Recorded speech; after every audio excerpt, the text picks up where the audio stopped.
Dans 10 jours, la France va voter, l'Europe va voter avec eh bien, beaucoup de listes au programme et beaucoup de listes qui se présentent en France, 34 listes, plus encore en Allemagne. C'est avec Arnaud Danjean que nous sommes ce matin, qui est numéro 3 de la liste Les Républicains et qui est un député européen sortant.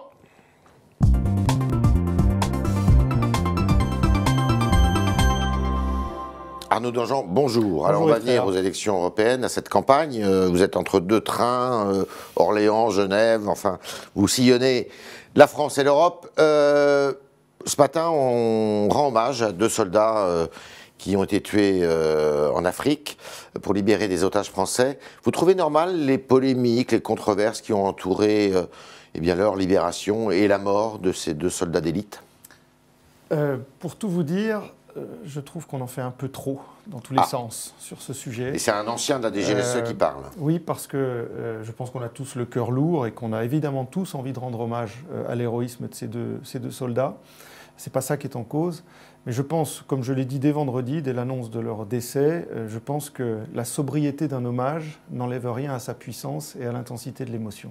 Je m'en tiendrai là. Moi, je pense que ces hommes méritent évidemment l'hommage de la nation et notre respect, mais que la sobriété ne nuit pas dans ce domaine, surtout pour des soldats des forces spéciales. Parce que la France est encore en guerre. La France est en guerre. Ces hommes font partie d'unités très particulières. C'est la communauté des forces spéciales. Ces personnes remarquables de professionnalisme ont un privilège exorbitant. Ils peuvent tuer au nom de la nation.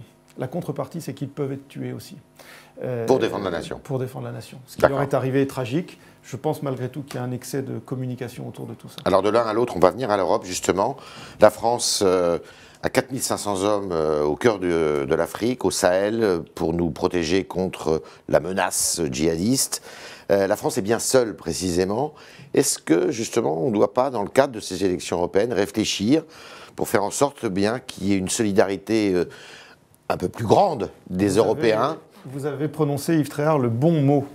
La solidarité européenne. Et donc pas une armée européenne? Non, vous êtes contre? Voilà, c'est exactement la différence. D'accord. Alors, la question est très bien posée. Moi, je me bats à Bruxelles depuis des années déjà pour qu'on mette en place des mécanismes de solidarité européenne plus fortes. Certains pays pourraient participer avec des forces combattantes, ils le font trop peu. La Grande-Bretagne, mais qui va sortir de l'Europe, normalement. Oui, ils ont prêté un peu d'hélicoptères, c'est bien, mais on pourrait espérer un peu plus. Il y a d'autres pays qui pourraient s'engager un peu plus. Il y a d'autres pays qui peuvent le faire avec des capacités matérielles, parce qu'en termes de combat, on manque par exemple de transport de troupes. Quel pays pourrait le faire? Je pense que l'Allemagne pourrait contribuer un peu plus. Oui, historiquement, c'est difficile. Ils ont mis l'homme à Gao, c'est très bien, c'est une contribution importante, mais ce ne sont pas des troupes de combat qui sont insérées dans Barkhane, dans le dispositif français. Ce sont des troupes insérées dans le dispositif de l'ONU. Les règles d'engagement ne sont pas les mêmes, on connaît les contraintes allemandes. En tout cas, ça peut être aussi des contributions financières. Ces opérations nous coûtent cher. Elles ne jouent pas le jeu de ce point de vue. Et de ce point de vue-là, il n'y a pas de fonds européens qui permettent à la France d'alléger un peu son fardeau. Ça fait partie des revendications de votre liste, par exemple? Alors notre liste va un peu plus loin parce que aimerait, c'est une vieille revendication, aimerait qu'on sorte certaines dépenses militaires, certains investissements militaires des calculs du déficit. Je ne pense pas que ça soit atteignable à court terme, mais même s'il faut continuer de porter cette revendication, en tout cas je pense que concrètement, on peut se battre pour mettre en place des mécanismes de solidarité financière, matérielle, qui viennent alléger le fardeau qui pèse aussi sur les armées françaises quand elles agissent au nom de la sécurité des Européens. D'accord. Alors, pas l'armée européenne qui est une chimère, qui ne verra pas le jour. La question qu'il faut poser quand on...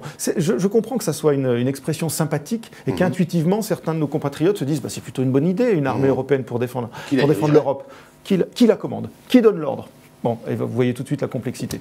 Les élections européennes, précisément, avec un Premier ministre qui dit la droite Trocadéro. Vous êtes la droite Trocadéro, vous. Alors, quand il dit la droite Trocadéro, il fait référence, parce que c'est un peu elliptique tout ça, à ce rassemblement pendant la campagne présidentielle d'une partie de la droite pour soutenir François Fillon, qui était dans une position très délicate, sachant que beaucoup d'élus et de figures de la droite n'ont pas voulu participer et se sont désolidarisés à ce moment-là. Moi, je n'étais pas au Trocadéro. Vous n'étiez pas au Trocadéro. Je n'étais pas au Donc, Trocadéro. vous ne faites pas partie de la droite Trocadéro. J'étais très mal à l'aise avec cette campagne. C'est une droite conservatrice, en fait, dans la bouche du Premier ministre. Mais je vois bien l'anathème qu'on essaye de jeter sur notre liste, droite conservatrice. Enfin, moi, je suis exaspéré, pour tout vous dire, Yves Tréhard. Je suis exaspéré par ce mélange d'arrogance, de bonne conscience, de suffisance de la liste de Mme Loiseau et de ses soutiens, dont le Premier ministre, pour nous faire passer, nous, la droite républicaine française, pour des fachos, pour des ringards, pour des ultra-conservateurs, des ultra-ci. Il a dit conservateur. Oui, mais on voit bien l'image qui est véhiculée derrière. Moi, je ne supporte pas cela, parce que précisément, ce qui a été fait avec cette liste, c'est une liste de rassemblement des sensibilités de la droite républicaine. Et la preuve, je n'étais pas au Trocadéro, je n'étais pas un soutien indéfectible de François Fillon, parce que j'ai été, comme beaucoup d'électeurs de droite et de cadres de droite, troublé par ce qui s'est passé au moment de la présidentielle. J'ai pris un peu de recul par rapport à ça. J'ai beaucoup soutenu, en revanche, nos candidats aux législatives. Je suis resté les Républicains, et je n'admets pas aujourd'hui qu'on nous réduise à cette caricature. Qu'est-ce que le parti Les Républicains ? Aujourd'hui, le Parti des Républicains, c'est la droite républicaine telle qu'elle a, j'allais dire, toujours existé. C'est une qui rassemble des composantes gaullistes, libérales, plus ou moins pro-européennes, mais en tout cas, une droite rassemblée comme, je pense, elle ne l'a pas été depuis très longtemps. Une droite qui a mis beaucoup de querelles d'ego de côté. Elle est en train de se reconstruire. Et je pense que c'est une droite qui se reconstruit. Je peux vous dire, vous avez mentionné que je sillonnais la France, c'est mon rôle aussi dans cette liste. Je suis un peu le provincial de service dans ce trio, et je sillonne la France, souvent dans des petites communes, dans des territoires ruraux. Je suis frappé de voir qu'on voit revenir à nous des sympathisants, des citoyens qui avaient été déçus ou qui avaient douté de la droite, qui reviennent aujourd'hui avec un certain enthousiasme. Plutôt dans la majorité présidentielle ? Oui, qui s'était fait un peu séduire par le discours du président de la République, qui avait voulu lui accorder une chance ou le bénéfice du doute. Ces gens-là aujourd'hui nous reviennent, des élus nous reviennent. Moi je vois quand les maires effectivement de Nice, de Toulouse, de Reims, de Saint-Étienne, j'étais avec le maire de Saint-Étienne vendredi à Roanne, il y avait beaucoup d'élus présents. Je vois revenir toutes ces sensibilités de la droite. C'est une réalité. Hier, il y a eu un débat, très privé d'ailleurs, dans un cercle parisien, entre Madame Loiseau et Monsieur Bellamy, qui est votre tête de liste, Madame Loiseau qui est la tête de liste de la majorité présidentielle, parce que Madame Loiseau dit notre adversaire, c'est Marine Le Pen, en fait. Et moi, si je débat publiquement, c'est avec elle, c'est pas avec les autres têtes de liste. Qu'est-ce que vous lui répondez ? C'est un mépris formidable. C'est une façon totalement artificielle d'installer un duel là où il devrait y avoir un débat beaucoup plus pluraliste. Moi, je trouve quand même très contradictoire intellectuellement et politiquement de se promouvoir comme l'ultime incarnation de la démocratie libérale et le grand rempart de la démocratie libérale en Europe. Peut-être quand même, non ? Oui, mais enfin, la démocratie libérale, ça après sur le plan économique, on va en parler, mais la démocratie libérale, c'est le pluralisme. C'est le pluralisme. Le pluralisme ne se résout pas, ne se réduit pas à ce duel qu'on veut nous instaurer entre duel ad vitam aeternam, parce que c'était le duel il y a 2 ans, mais c'est pas parce que c'était le duel il y a 2 ans que ça doit être le duel des Européens. On regarde les programmes et on se dit, mais qu'est-ce qui vous différencie de la République en marche ? Beaucoup de choses. Quoi ? Je vais vous donner un exemple très concret. Oui, l'armée, mais je vais continuer sur les thèmes de sécurité qui sont un peu les miens, pardonnez-moi. Sur la sécurité, lutte antiterroriste. Lutte antiterroriste, vous avez 2 mesures dans la République, dans le programme de la République en marche. Vous avez partagé les fichiers judiciaires, merci, mais la coopération policière et judiciaire, elle existe très bien en Europe. Et deuxièmement, lutter contre le financement du terrorisme. Très bien, mais enfin, le gars qui achète sa Kalachnikov, c'est pas forcément du financement international très structuré. Aucun mot sur l'idéologie. Aucun mot sur la matrice idéologique du djihadisme. C'est quoi la matrice idéologique du djihadisme ? Mais on a derrière, on a de l'islam politique radical. Mais il ne le nie pas, ça, le président de la République. C'est pas dans le programme. Cette expression-là n'apparaît pas dans les 30 pages de programme. Pas dans les 30 pages de programme qui sont soumis aux électeurs. Il y a une Le Parlement européen commence à s'intéresser à ces questions. Nous avons monté pendant 15 mois une commission spéciale sur la lutte antiterrorisme. J'ai été d'ailleurs effaré par la naïveté et l'angélisme et parfois le déni de réalité de certains de mes confrères, dont des élus qui appartiennent au MoDem et qui soutiennent aujourd'hui la liste de Madame Loiseau. Eh bien, c'est cette même naïveté, ce même déni de réalité qui ne figure pas dans... Enfin, les mots-clés ne figurent pas dans ce programme. Il y a une formule qui laisse très dubitatif. La double frontière, ça veut dire... La double protection. Ça veut dire quoi ? C'est très simple, je vais vous expliquer, c'est très simple. La double protection, c'est quoi ? C'est de dire qu'il faut une bonne... Contre l'immigration, donc, et le terrorisme. Sur le problème de l'immigration. Il faut une double protection, c'est-à-dire une bonne articulation entre un niveau européen qui est nécessaire pour la protection des frontières extérieures. Donc tous les dispositifs... Donc vous êtes pour le renforcement de Frontex ? Mais absolument, c'est même nous qui l'avons initié au Parlement européen.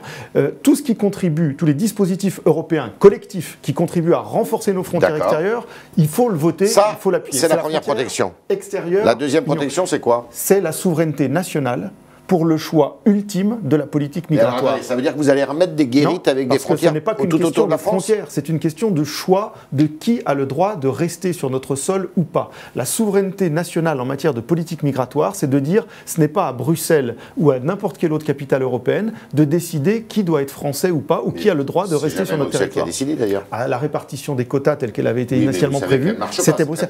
Oui, mais ça traîne toujours cette idée. Alors, et chez M. Macron, elle existe, puisque chez M. Macron, dans le fameux programme dont vous parlez, les quotas ont été abandonnés. Dans le fameux programme dont on parle, les 30 pages de programme de La République En Marche, vous avez cette idée qui figurait dans la lettre de M. Macron d'un office européen de l'asile. Oui. Pourquoi une superstructure bureaucratique européenne arriverait à traiter l'asile là où les administrations nationales ont à le faire? Un cas pratique. Oui.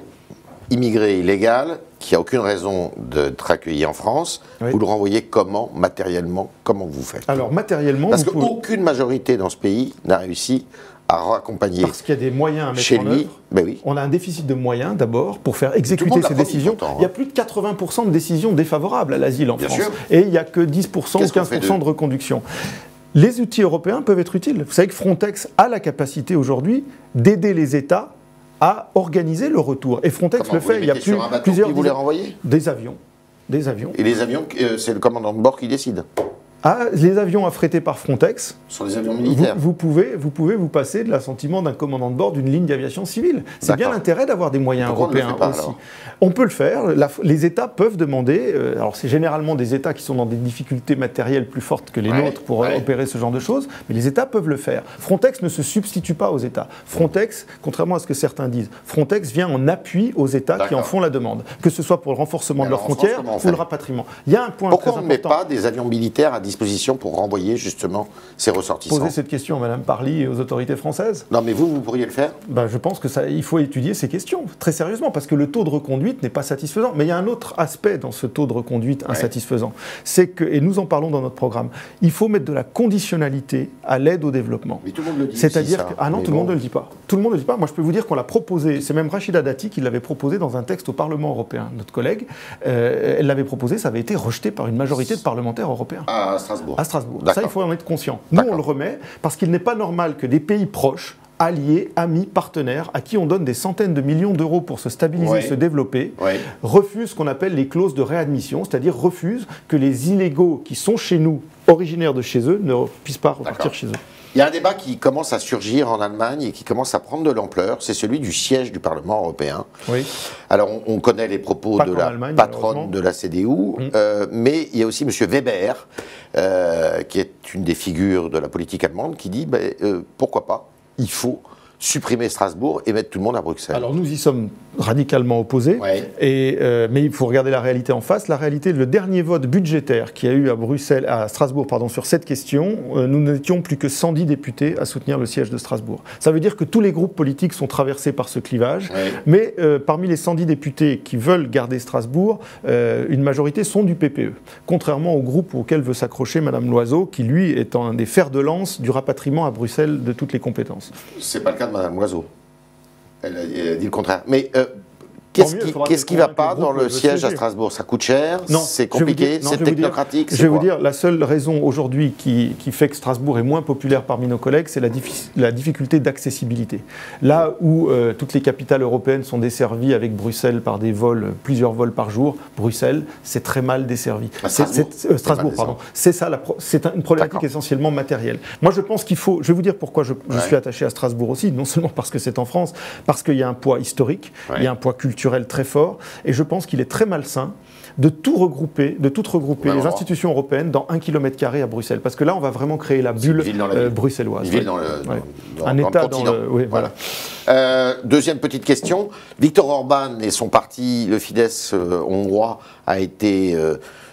écarté, suspendu temporairement du PPE, qui est le premier groupe actuellement au Parlement européen. Vous êtes vote pour que ces suspensions prennent fin et ouais. qu'il revienne à l'intérieur du PPE? Alors il faudra en reparler avec lui, puisque cette décision de suspension a été prise avec son assentiment. Hein. C'est d'ailleurs avec une formulation que lui-même avait proposée. Il faut le garder. Il faut garder le Fidesz à l'intérieur du PPE. Je pense que c'est important de garder le Fidesz au sein du PPE, parce que derrière cette question-là... Vous partagez toutes ces idées? Je ne partage pas toutes les idées, de la même façon que je ne partage pas toutes les idées de la CDU, mais je pense qu'il est important de bien comprendre que derrière le Fidesz et derrière Orban, il nous faut avoir la compréhension de ce qui se passe en Europe centrale et orientale. Et nous sommes pour le dialogue avec ces pays-là qui ont des choses à nous dire. Pas toujours très sympathiques, pas toujours très agréables à entendre, mais ils nous disent des choses et ce sont des Européens. Moi, je suis pour le dialogue avec ces Européens. On continue avec Arnaud Danjean, numéro 3 de la liste Les Républicains pour les élections européennes, avec Julie Coulomb-Profisi qui va poser vos questions à présent.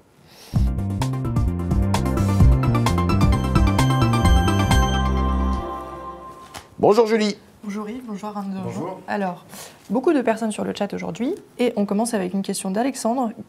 Pardon, Alexandre qui est assez, qui est un fervent, comment on dit, il regarde toujours le... Un régulier. Voilà, merci, je perds mes mots. Alors, il nous dit « Je sens une bonne dynamique de campagne avec Bellamy, mais ça ne se voit pas pour le moment dans les sondages. Comment ça peut s'expliquer ?» C'est vrai que depuis quelques jours, les sondages stagnent. C'est le sentiment que ça donne. Il ne faut pas avoir l'œil rivé sur les sondages. Vous savez, on a toujours dit que la cristallisation pour ce genre d'élection très peu populaire se fait au dernier moment, donc on verra bien ce qu'il en est. Moi, je constate surtout qu'on a raffermi notre socle de façon incontestable depuis plusieurs semaines. Ce que je vous disais tout à l'heure sur le fait qu'on voit revenir à nous aujourd'hui dans nos réunions, dans nos contacts, des gens qui boudaient, qui étaient tentés par autre chose. Donc ça, je trouve ça très positif et je pense que, in fine, ça va impacter au moment des élections parce que je pense qu'il y a une espèce de, pardonnez-moi l'expression, de capillarité avec nos élus, avec nos cadres, avec nos sympathisants. Donc moi, je suis plutôt confiant. Il est vrai, quand on regarde les sondages, qu'on semble marquer un palier. Je pense que ça correspond aussi à un moment peut-être de flottement dans l'opinion publique parce qu'on embraye sur une autre campagne. Donc on verra ce que ça donne. C'est la dernière ligne droite, là, en fait. Exactement. Alors, une question de l'audacieux. Lorsque M. Bellamy annonce être contre l'IVG, mais annonce ne pas retourner sur la loi Veil, est-ce que c'est de la séduction politique? Non, non, c'est une position qu'il a exprimée depuis le début. D'ailleurs, on lui a fait des mauvais procès sur cette question. Vous n'êtes pas sur la même ligne que lui, là, pour le coup, sur ce sujet. Moi, écoutez, je ne l'ai jamais entendu. Je l'ai jamais entendu prendre position contre la loi Veil. Donc, moi, voilà, il n'y a pas de débat pour moi avec lui. Et en plus, ce n'est pas un sujet européen. Ce n'est pas l'Union européenne ou le Parlement européen qui va revenir là-dessus. Dans les groupes politiques au Parlement européen, vous savez qu'il y a beaucoup de gens qui ont des positions semblables à François-Xavier Bellamy, à titre personnel. Ce n'est pas pour autant que ça induit une remise en cause de la loi Veil en France.